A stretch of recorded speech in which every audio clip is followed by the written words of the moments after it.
तिवारी जी के पिताजी का देहांत हो गया था, तो वे 1 साल तक मंदिर के अंदर नहीं जा सकते थे। लेकिन तुरंत अपनी बाइक निकाल के तैयार हो जाते थे, कहते थे, "हाँ सर, हाँ ऐसा है, चलिए सर मैं आपको लेके चलता हूँ।"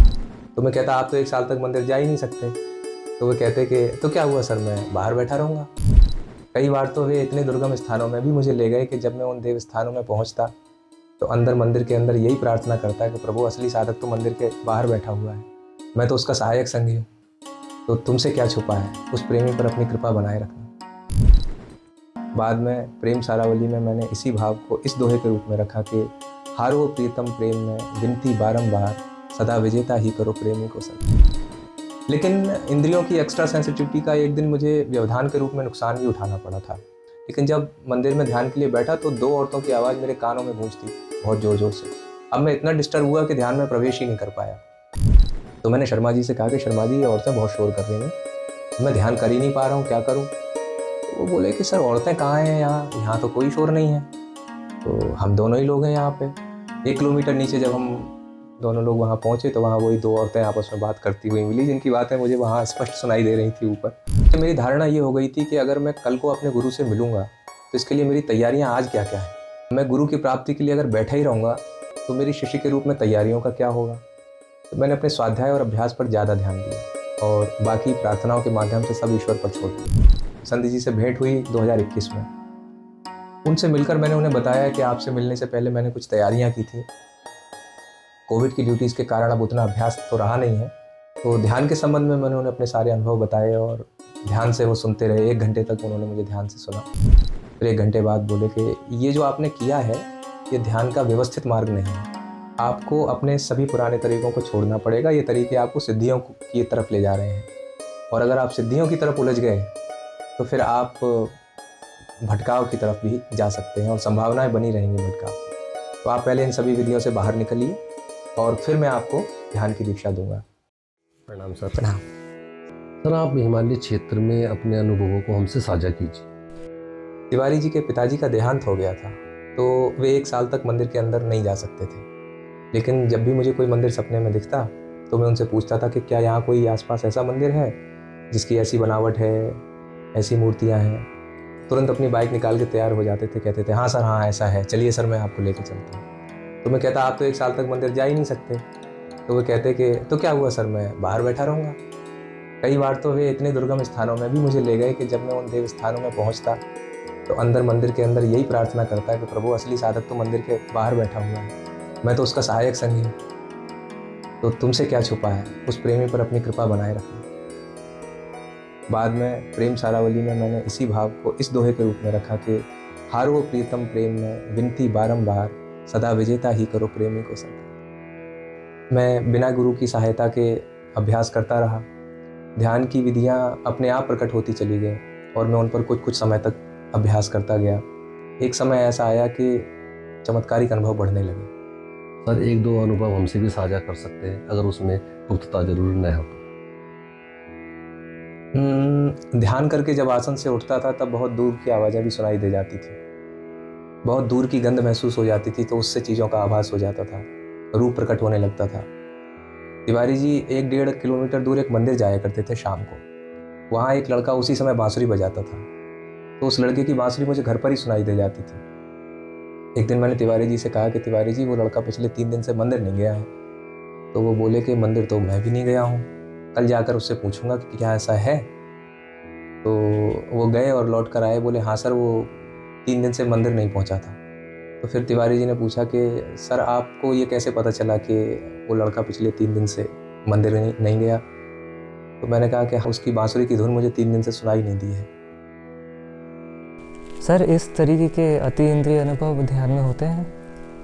नहीं, ध्यान में प्रवेश करते समय हो सकते हैं या ध्यान से बाहर आते समय हो सकते हैं। ध्यान में नहीं होते, या तो ध्यान होगा या ऐसे अनुभव होंगे, दोनों एक साथ नहीं होंगे। लेकिन इंद्रियों की एक्स्ट्रा सेंसिटिविटी का एक दिन मुझे व्यवधान के रूप में नुकसान भी उठाना पड़ा था।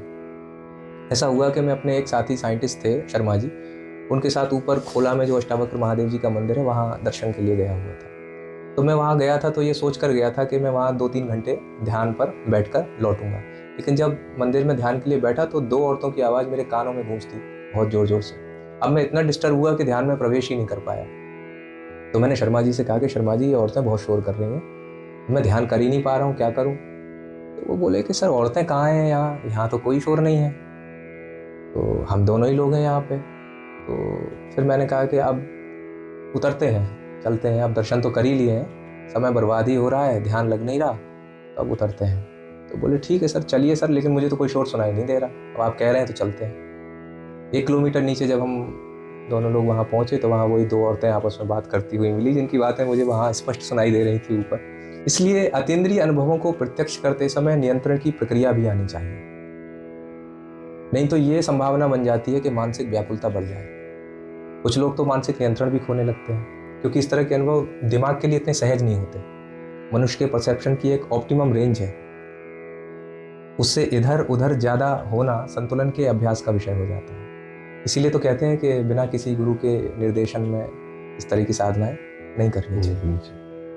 तो सर तब तो आपको गुरु की कमी और भी ज़्यादा खलती रही होगी। और आप गुरु की खोज में लगे रहे होंगे?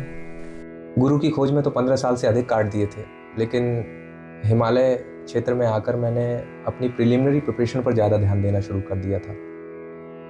यहाँ आके मेरी धारणा ये हो गई थी कि अगर मैं कल को अपने गुरु से मिलूंगा तो इसके लिए मेरी तैयारियां आज क्या क्या हैं।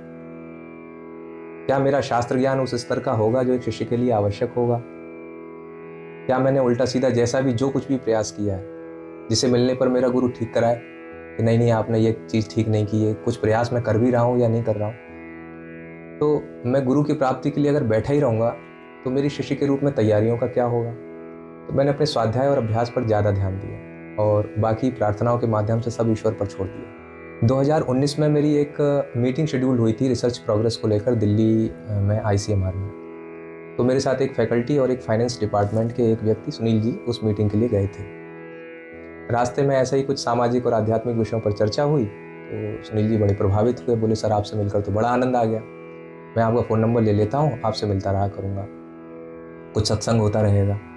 तो मैंने कहा ठीक है, मुझे भी पता नहीं था कि सुनील जी संत समाज में उठते बैठते हैं और भक्तिभाव में इतने गहरे उतरे हुए हैं। दूसरी ही भेंट में उन्होंने मुझे 4-5 संतों के अपने साथ खींचे हुए मोबाइल में फोटोग्राफ्स दिखाए। उनमें से एक संत ऐसे थे जिनकी फोटो देखते ही मेरे भीतर से ये आवाज़ आई, यही मेरे गुरु हैं, जिन्हें मैं इतने सालों से ढूंढ रहा हूँ।